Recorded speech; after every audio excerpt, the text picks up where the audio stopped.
तो साथियों कैसे ऐसे हो ना। तो अब हमारा बाकी है फ्यूचर कंटिन्यूअस टेंस का इंट्रोगेटिव सेंटेंस। इसके पहले हमने आप लोगों को पढ़ा दिया है नेगेटिव और पॉजिटिव सेंटेंस और प्रेजेंट टेंस, पास्ट टेंस। तो फ्यूचर टेंस में हम क्या पढ़ रहे हैं, तो इंट्रोगेटिव सेंटेंस यानी कि प्रश्नवाचक वाक्य। तो कोई भी चीज़ हम पढ़ते हैं तो उसका रूल होता है। पिछले वीडियो में आप लोगों को हम रूल पढ़ाए थे, इसका भी रूल होगा। तो चलिए हम रूल पर ध्यान देते हैं। पहला रूल हमारा इसका क्या कहता है, तो he see it name you they तथा दो नामों के पहले क्या हम लिखेंगे, ही सी इट नेम। ये तो हमारा रहेगा ही। इसमें क्या जुड़ेगा, यू दे तथा दो नाम, तथा दो नाम। ये सब हमारा क्या है, दो नाम। और ही यू दे ये हमारा किस में आता है, एक होता है सिंगुलर में, दूसरा होता है प्लुरल में। लेकिन दे हमारा हमेशा प्लुरल में होता है और दो नाम प्लुरल में। लेकिन फिर भी यहाँ पर विल का प्रयोग करेंगे हम, यानी कि ही सी इट नेम के साथ यू दे तथा दो नामों के साथ, दो नामों को पहले हम विल, यानी सबसे पहले हमारा क्या आएगा, विल आएगा। उसके बाद हमारा क्या आएगा, सब्जेक्ट। विल के बाद ही सब्जेक्ट आएगा। और इसमें एक और चीज है बी, तो सब्जेक्ट के बाद हम बी लिखेंगे। तो अब हमारा क्या होगा, वर्ब। अब वर्ब में क्या जुड़ेगा, आईएनजी। जिस तरह प्रेजेंट कंटिन्यूअस और पास्ट कंटिन्यूअस में आइन जुड़ रहा है, वर्ब से जुड़ा है, उसी प्रकार इसमें भी हमारा क्या जुड़ेगा, तो वर्ब के साथ आएंगे। उसके बाद हमारा ऑब्जेक्ट की बारी आएगी। ये हमारा हुआ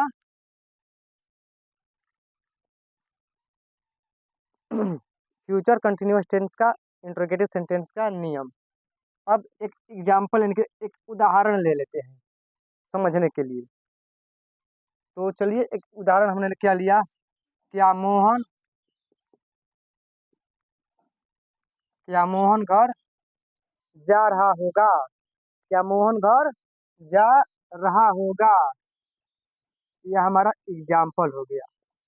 यहाँ पर क्या रहेगा, क्वेश्चन मार्क, यानी कि प्रश्नवाचक चिन्ह रहेगा। क्योंकि हम प्रश्नवाचक जब वाक्य पढ़ेंगे तो यहाँ पर प्रश्नवाचक चिन्ह होना अनिवार्य है, नहीं तो है हमारा जो सेंटेंस है गलत हो जाएगा। तो हमने क्या किया, सबसे पहले व्हील, नियम के साथ हम चलेंगे। पहले व्हील दिया तो हम पहले व्हील लगाएंगे। उसके बाद सब्जेक्ट हमारा क्या है, मोहन है, तो यहाँ पर हम मोहन लिख दिया हमने। अब मोहन के बाद हमारा बी होगा, क्योंकि बी है नियम में। नियम के अनुसार चलेंगे तो हमारा गलत भी नहीं होगा और समझ में भी आ जाएगा हमको। अब उसके बाद वर्ब दे रहा है, तो वर्ब हमारा हुआ है क्या इसमें, तो जा रहा होगा हमारा क्या वर्ब है, तो जा रहा होगा इनकी गो। गो में क्या जोड़ने को बोल रहा है, आईएनजी, तो हमारा हो गया गोइंग। यानी कि will Mohan be going, will Mohan be going. उस कहाँ जा रहा है, तो घर, तो घर हमारा क्या हुआ, ऑब्जेक्ट हुआ। तो यहाँ पर अगर हम होम लिखेंगे तो टू नहीं लगाएंगे, अगर हाउस लिखेंगे तो टू लगाएंगे। तो ये बात हमको याद रखना है। तो हमने क्या लिखा, होम लिखा, यहाँ पर प्रश्नवाचक चिन्ह दे दिया। तो होम लिखा तो हमने टू नहीं लगाया, क्योंकि घर यहाँ पर होम रहता है, वहाँ नजदीकी का बोध होता है, इसलिए हम यहाँ पर टू का, जब दूर का बोध होगा तभी टू का प्रयोग होगा। यानी कि एक स्थान से दूसरे स्थान जाना होता है तो वहाँ पर टू का प्रयोग होता है। तो इतना करने के बाद हम अब दूसरा नियम लिखेंगे हम। ये तो हमारा हो गया पहला नियम। अब दूसरा नियम हमारा क्या कर रहा है, तो आई और वी के पहले, आई तथा वी के पहले, आई तथा वी के पहले हमें किस चीज का प्रयोग करना है, तो इसमें व्हील था तो इसमें क्या होगा, सेल होगा, क्योंकि आई और वी के पहले सेल का प्रयोग होता है। तो नियम में क्या होगा, सबसे पहले सेल, उसके बाद क्या होगा, सब्जेक्ट। अब ठीक उसी तरह सब चला जाएगा, जिस तरह ऊपर वाले में है उसी तरह नीचे वाले में हमको लिख देना है। ये हमारा हुआ ऑब्जेक्ट, यानी कि shall plus subject plus be plus verb plus ING plus object. अब हमें इसका एक एग्जाम्पल लेना है ताकि समझ में भी अच्छी तरह से आ जाए। क्या हम लोग, क्या हम लोग किताब, क्या हम लोग किताब पढ़ रहे होंगे, क्या हम लोग किताब पढ़ रहे होंगे। ये हमारा हो गया एग्जाम्पल।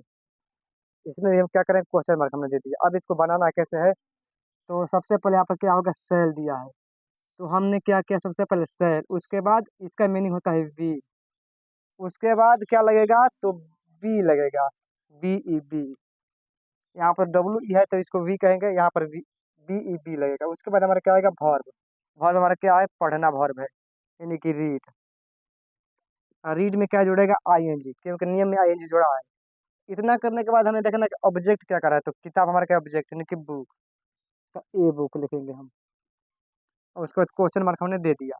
तो ये हमारा इंट्रोगेटिव सेंटेंस था। तो अब अगले वीडियो में हमें पढ़ना है future perfect tense. Future perfect tense का पॉजिटिव सेंटेंस, नेगेटिव सेंटेंस और इंट्रोगेटिव सेंटेंस। तो आप लोग को वीडियो कैसा लगा, आप लोग सब्सक्राइब करना ना भूलिएगा, लाइक कीजिए, कमेंट कीजिएगा और जितना जितना शेयर कीजिएगा। तब तक के लिए जय हिंद, धन्यवाद।